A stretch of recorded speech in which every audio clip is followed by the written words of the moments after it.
Hey so what's up guys, how are you? सब बढ़िया? I hope सब खैरियत में होंगे। तो गाइस ये बात है 2020 BC की। क्या नहीं समझे? Before corona. आई नो एक बहुत खराब पीछे था, but that's not the matters of today story. Our today story is about Nibba and Nibbi and our beloved friend. हाँ तो चलो, क्योंकि इस कहानी के पात्र बिल्कुल भी काल्पनिक नहीं है और ना ही हम किसी को ठेस पहुंचाना चाहते हैं, इसलिए पहले हम इन व्यक्तिगण का नामकरण कर देते हैं। तो हम निब्बा को निब्बा ही बुलाएंगे और निब्बी को निब्बी, क्योंकि इससे अच्छा नाम मुझे नहीं लगता कुछ हो पाएगा। और हमारे बिलवड फ्रेंड के लिए एक बहुत सा स्वीट सा नेम रख देते हैं, शांतु बॉय, क्योंकि एक शांत किस्म का लड़का था।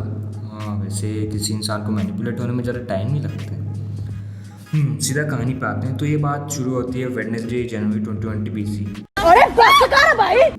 ओके ओके ओके ओके, एक के पीछे बात बननी। तो ये एक सुहानी ठंडी सुबह की बात है। तो हम एज यूजुअल ट्यूशन गए थे, पर किसी को क्या पता था कि आगे क्या होने वाला है। तो छुट्टी होती ही हमारे शांतु भाई अपनी साइकिल में घर की ओर निकल पड़े। और मैं आपको बता दूं कि इनकी धन्नों के ब्रेक्स इतने टाइट थी जैसे ठंडी में आपका। मैं आगे कुछ नहीं बोलूँगा। तो यहाँ होती है निब्बा और निब्बी की एंट्री।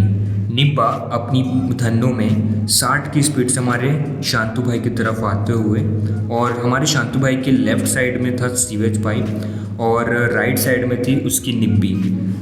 हाँ तो निब्बा अब हमारे शांतु भाई की तरफ धीरे धीरे पास आते हुए हमारे शांतु भाई ने मारी एक स्केट। एक हादसा होते होते बच गया, पर हमें अभी क्या पता था कि ये असली हादसा तो अभी शुरू होने वाला है। हमारे निब्बा जी का टेम्पर लेवल हाई हो चुका और ये चालू करी पसड़, और ये गाली देते गए बोलते गए, पर हमारे शांतु भाई हमेशा की तरह शांत और चुपचाप वहाँ से निकल गए। लेकिन मैंने जैसे पहले ही कहा था कि इंसान को मैनिपुलेट होने में ज़रा टाइम नहीं लगता है, वैसे ही हमारे शांतु भाई भी शांत से ट्रिगर्ड हो उठे।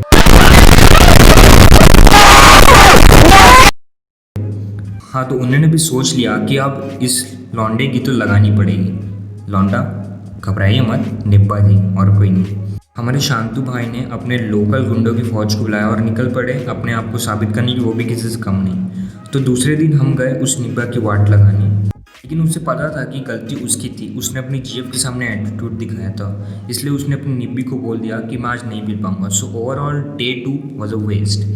Let's move on to day 3। तो आज वो दिन था जिस दिन रियल फाइट होनी थी। तो निब्बा अपनी गुंडों की फौज के साथ तैयार और हमारे शांतु भाई भी तैयार। बट इवेंचुअली ऐसा हो नहीं पाया क्योंकि उसने पहले ही हार मान ली। लेकिन ये मामला अभी तक ख़त्म नहीं हुआ था। उसी रात जब हम अपने शांतु भाई के साथ थे, निब्बा जी के किसी गुंडे का फ़ोन आया और वो हमारे शांतु भाई को धमकाने लगा, और हमारे शांतु भाई भी डर गए। लेकिन दूसरे दिन शांतु भाई ने अपने गुंडों की फौज के सबसे हेड से बात करी और उनने सारी बात को संभाल लिया, और हम बहुत ही लंबे और बोरिंग दिनों के बाद मामला ख़त्म हुआ। लड़कियां AKA निब्बी और उनकी दोस्त का तो अलग ही लेवल का एटीट्यूड था, और अब जैसे कि जानते हैं हमारे ठरकी लौंडे भी उनके साइड थे। So the moral of the story is that कि यार किसी के सामने ऊंचा बनने के लिए किसी को नीचे मत दिखाओ। जैसे कि हमारे निब्बा जी ने अपनी गर्लफ्रेंड के सामने ऊंचा बनने के लिए हमारे शांतु भाई को नीचा दिखाया और उनको बहुत गंदी गंदी गालियाँ दी। और शांतु भाई के जैसे ट्रिगर्ड बिल्कुल मत होना, और respect girls but only girls not families. I hope you love the video and don't forget to like the video and subscribe to our channel. See you in the next video.